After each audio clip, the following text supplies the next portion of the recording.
राजा विक्रमादित्य और बेताल की कहानी का आरंभ बड़ा ही रोचक है। एक तरह से देखा जाए तो यह बेताल पच्चीसी की नींव है। इसके ऊपर ही अन्य सारी कहानियाँ निर्भर है। तो आज के इस वीडियो में हम बेताल पच्चीसी की उसी प्रारंभिक कहानी को सुनेंगे। अन्य कहानियों को सुनने के लिए हमारे चैनल को सब्सक्राइब करें। पुराने समय की बात है, तब उज्जैनी नाम के नगर में विक्रमादित्य नाम के राजा शासन किया करते थे। राजा विक्रमादित्य बड़े ही आदर्श राजा थे। उनकी दानशीलता और न्याय की कहानियाँ नगर के कोने कोने में फैली हुई थी। राजा रोजाना अपने दरबार में आकर प्रजा के दुखों को सुनते वह उनका निवारण किया करते थे। एक दिन राजा के राज दरबार में एक महात्मा आए और एक फल देकर चले गए। तब से वह महात्मा प्रतिदिन राज दरबार में आने लगे और राजा को एक फल दे देते। राजा उसे अपने कोषाध्यक्ष को सौंप देते। इस तरह 10 वर्ष व्यतीत हो गए। हमेशा की तरह एक दिन जब वह महात्मा राजा को फल देकर चले गए तो राजा ने उस दिन फल को कोषाध्यक्ष को न देकर एक पालतू बंदर को दे दिया, जो महल के किसी सिपाही का था और उससे छूटकर राजा के पास चला आया था। उस फल को खाने के लिए जब बंदर ने उसे बीच से तोड़ा तो उसके अंदर से एक बहुत ही कीमती रत्न निकला। यह देखकर राजा ने वह रत्न ले लिया और अपने कोषाध्यक्ष को बुलाकर उससे पूछा, मैं तुम्हें हर रोज महात्मा द्वारा लाया हुआ जो फल देता हूँ, वे फल कहाँ है? राजा ने आज्ञा दी तो कोषाध्यक्ष रत्न भंडार गया और कुछ ही देर बाद आकर राजा को बताया, महाराज, वे फल तो सड़ गए, लेकिन वहाँ पर कई सारे चमकते झिलमिलाते रत्नों की एक राशि अवश्य मौजूद है। यह सुनकर राजा कोषाध्यक्ष पर प्रसन्न हुए और उसकी ईमानदारी पर खुश होते हुए सारे रत्न उसे ही सौंप दिए। अगले दिन पहले की तरह जब वह महात्मा फिर राज दरबार में आए तो राजा विक्रमादित्य ने उनसे कहा, हे महात्मा, इतनी बहुमूल्य भेंट आप प्रतिदिन मुझे क्यों अर्पित करते हो? अब मैं तब तक आपका यह फल ग्रहण नहीं करूँगा जब तक आप मुझे इसका सही सही कारण नहीं बताओगे। राजा के कहने पर महात्मा उन्हें अलग स्थान पर ले गए और उनसे कहा, हे राजन, मुझे एक मंत्र की साधना करनी है जिसमें किसी वीर पुरुष की सहायता की आवश्यकता है। हे वीर श्रेष्ठ, उस कार्य में मैं आपकी सहायता चाहता हूँ। यह सुनकर राजा ने उनकी सहायता करने का वचन दे दिया। तब संतुष्ट होकर महात्मा ने राजा से फिर कहा, राजन, तब मैं आगामी अमावस्या को यहाँ के महाश्मशान में बरगद के पेड़ के नीचे आपकी प्रतीक्षा करूँगा। आप कृपया वही मेरे पास आ जाना। ठीक है, मैं ऐसा ही करूँगा। राजा ने उन्हें आश्वस्त किया। तब वो महात्मा संतुष्ट होकर वहाँ से चले गए।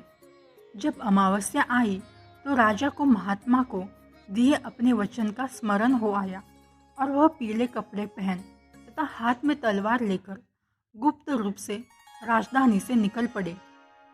राजा विक्रमादित्य उस स्मशान में पहुंच जाते हैं जहाँ भयानक गहरा और काला अंधेरा छाया हुआ था। वहाँ जलने वाली चिताओं की लपटें बहुत ही भयानक दिखाई दे रही थी। असंख्य नरकंकाल, खोपड़ियाँ एवं हड्डियाँ इधर उधर बिखरी पड़ी थी। समूचा स्मशान भूत पिशाचों से भरा पड़ा था और कई सारी डरावनी आवाज़ें स्मशान की भयानकता को और भी ज़्यादा भयानक बना रही थी। निर्भय होकर राजा ने वहाँ उस महात्मा को ढूंढा। महात्मा एक बरगद वृक्ष के नीचे बैठे मंडल बना रहे थे।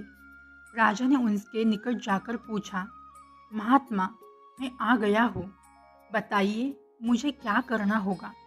राजा को वहाँ उपस्थित देखकर महात्मा बहुत प्रसन्न हुए। उन्होंने कहा, राजन, कृपा करके आप यहाँ से दक्षिण की ओर जाइए। यहाँ से बहुत दूर स्मशान के उस छोर पर आपको शीशम का एक विशाल वृक्ष मिलेगा। उस वृक्ष पर एक मरे हुए मनुष्य का शरीर लटक रहा है। आप उस शव को यहाँ ले आइए और मेरा यह कार्य पूरा कीजिएगा। महात्मा की बात सुन राजा दक्षिण दिशा में उस प्रेत की खोज में निकल पड़े। जलती हुई चिताओं के प्रकाश के सहारे वे उस अंधकार में आगे बढ़ते गए और बड़ी कठिनाई से उस वृक्ष को खोज पाए। वो वृक्ष चिताओं के धुएं के कारण काला सा पड़ गया था। उससे जलते हुए मांस की दुर्गंध आ रही थी। राजा विक्रमादित्य ने देखा कि उसकी एक शाख पर एक शव इस प्रकार लटका हुआ था जैसे किसी इंसान के कंधे पर लटक रहा हो। राजा ने वृक्ष पर चढ़कर अपनी तलवार से पेड़ से बंधी डोर को काट डाला और शव को जमीन पर गिरा दिया। नीचे गिरकर वह शव बड़ी जोर से चीखने लगा जैसे उसे बहुत पीड़ा पहुंची हो। उसकी वह चीख सुनकर राजा को लगा कि ये कोई जीवित मनुष्य है। राजा को उस पर दया आई। थोड़ी देर बाद जब शव तेजी से हंसने लगता है और फिर से पेड़ पर जाकर लटक जाता है तो राजा समझ जाते हैं इस मुर्दे पर बेताल चढ़ा है। राजा एक बार फिर से वृक्ष पर चढ़े और काफी कोशिश के बाद बेताल को पेड़ से उतार अपने कंधे पर टांग लेते हैं और खामोशी से महात्मा की ओर चल पड़ते हैं। कुछ दूर चलने पर राजा विक्रमादित्य के कंधे पर सवार शव के अंदर का बेताल बोला, राजन, मैं तेरे साहस को मान गया। तू बड़ा ही पराक्रमी राजा है।